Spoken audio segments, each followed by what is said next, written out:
for investing in their own future, to improve debt sustainability and of vulnerable countries. Climate change is blind to wealth, but hurts developing countries more.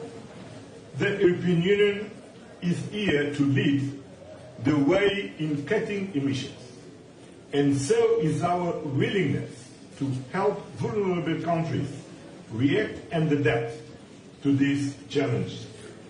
The European Union is committed to supporting Africa's journey to unlock its full potential. And we are looking forward to engaging with all African Union countries at our summit with them early next week. Finally, on critical minerals, diversifying supply chains and reducing dependencies is a priority for the European Union.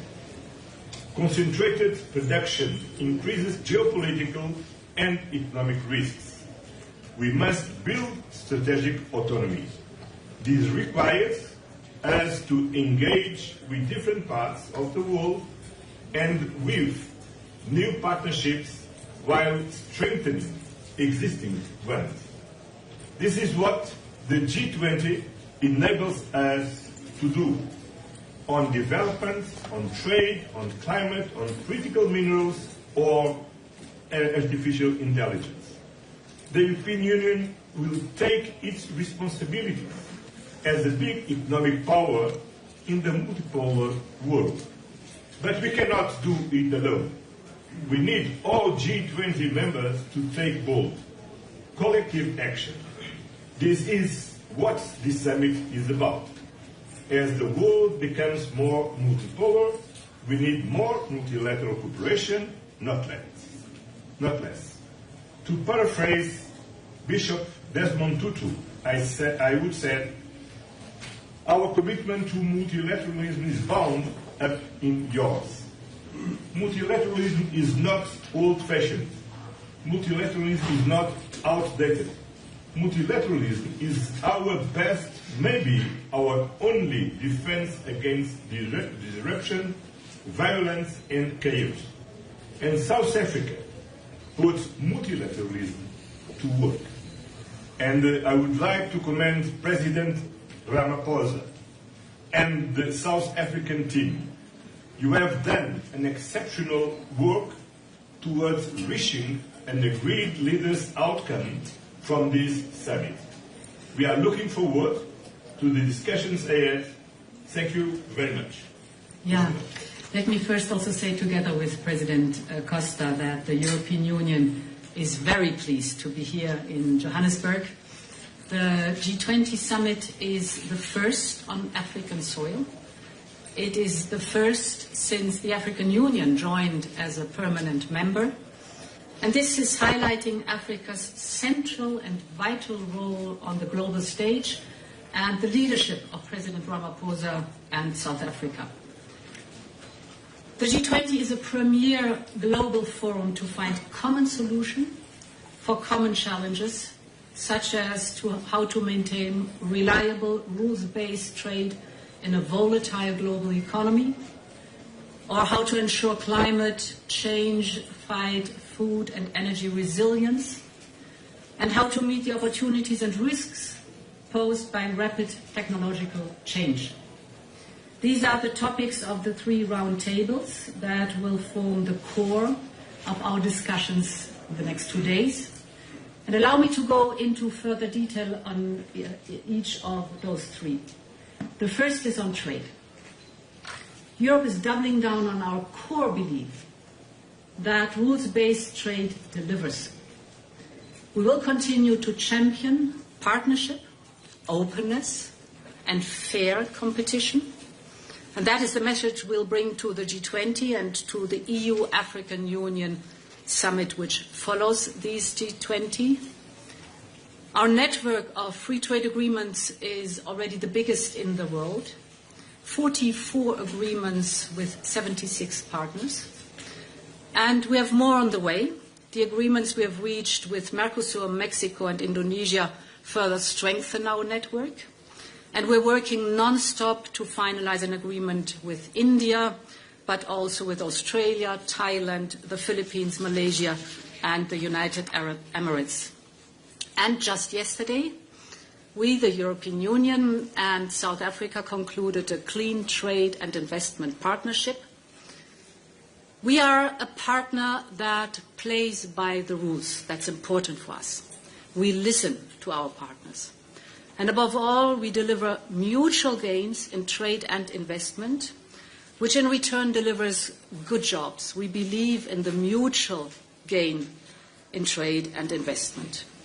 We will continue advocating for a strong, reformed and relevant World Trade Organization, including here at the G20. The second roundtable, there the motto is a resilient world. And here the focus is on fighting climate change and the clean energy transition. As European Union, we want to bring a message of hope and of opportunity to this G20 summit. It is a message about clean energy technologies and clean energy transitions, because not only do they meet our urgent need to tackle climate change, but they do much, much more. And the business case by now is doing much better. Clean energy transitions are cost competitive. They create jobs, good jobs, homegrown. They open new ways to bring modern energy to the many millions that remain without access to energy. And they are a natural fit, of course, for many developing economies, as it is about the resources that these developing economies have in abundance. So we're speaking about not only solar, but also wind, geothermal, hydropower, and the new low-emission fuels. But for the clean transitions to really succeed, it must happen everywhere. That's important. And this is where reliable cooperation between trusted partners is yet again the best way forward. I welcome South Africa's making this a focal point of their G20 presidency. Just think about two figures. Last year, the investment in clean energy was globally 2 trillion, but only 2% of these investment went to Africa. But Africa is the continent with 60% of the world's best solar potential. So this cannot be. We must change this imbalance. And that is at the core of the European Union's Global Gateway Initiative. Of the whole 300 billion euros, 25% go into energy investment, and this to the Global South. The European Union wants to be Africa's partner of choice. That is for us important. And the opportunities now, and therefore I welcome that there is a side event here at G20. This afternoon, together with President Ramaphosa, we will host the final pledging event of our campaign called Scaling Up Renewables for Africa. It will be a key moment because we will convene governments and investors and philanthropists to come together and to power Africa's future. I hope to see you there too. My last point is on the third roundtable, a fair and just future. And here we will discuss the new issues like digital governance and how to enter the global economic mainstream with digitalization. And that's why I'm looking forward to our discussions on artificial intelligence. Artificial intelligence, we all know, is a revolution, but we must make it a revolution with citizens at its core. For Europe, innovation and accountability don't pull in opposite directions. On the contrary, they push together.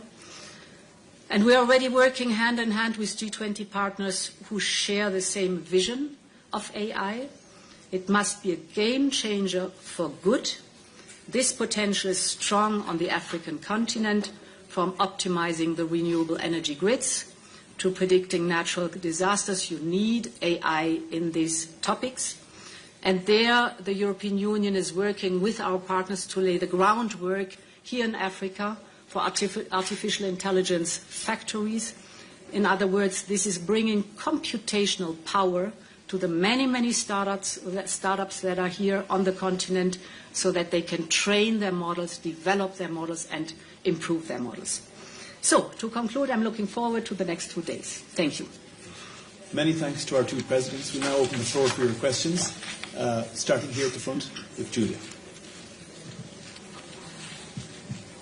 Good morning. Julia Payne from Reuters.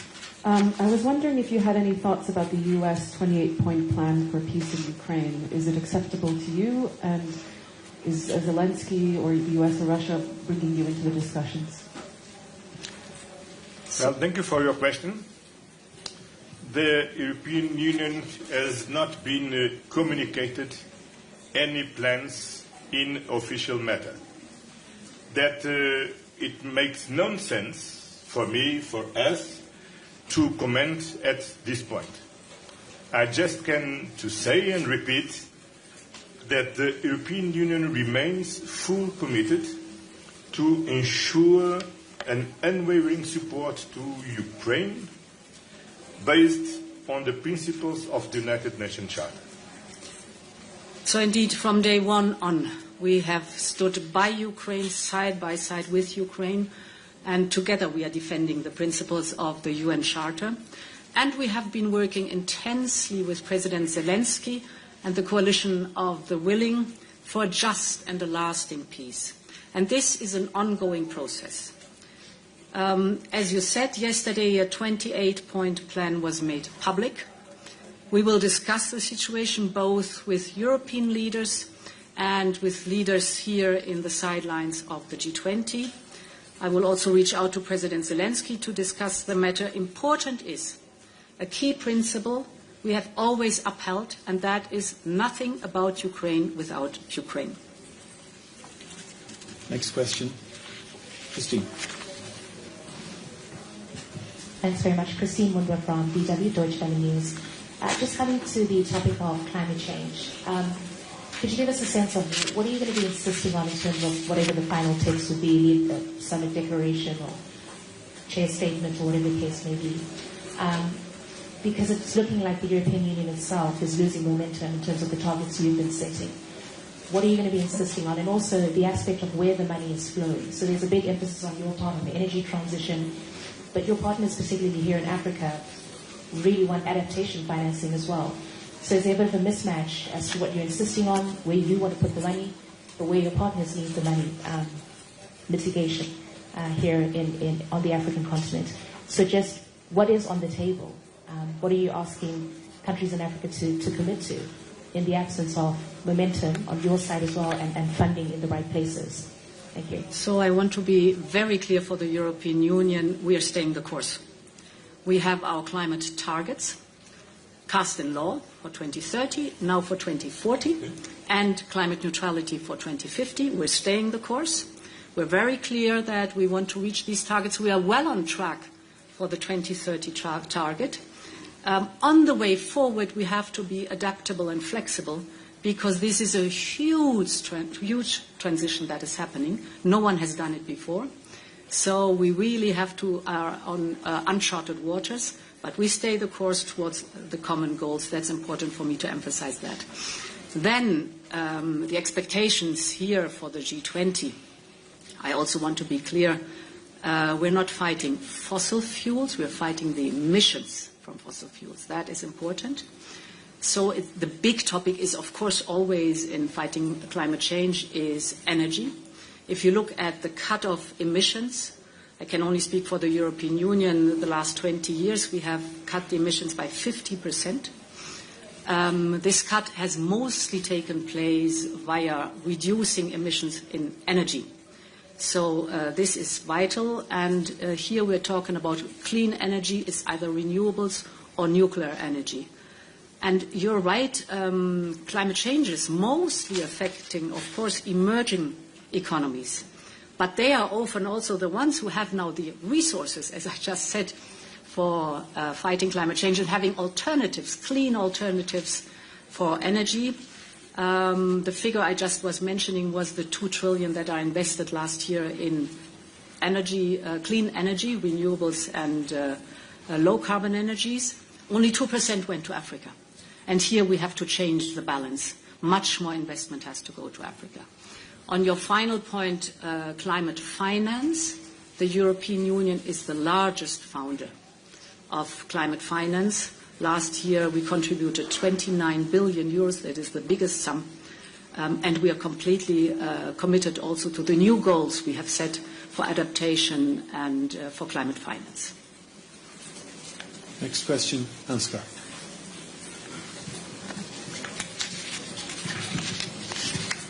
Ansgar, the German press agency EDA.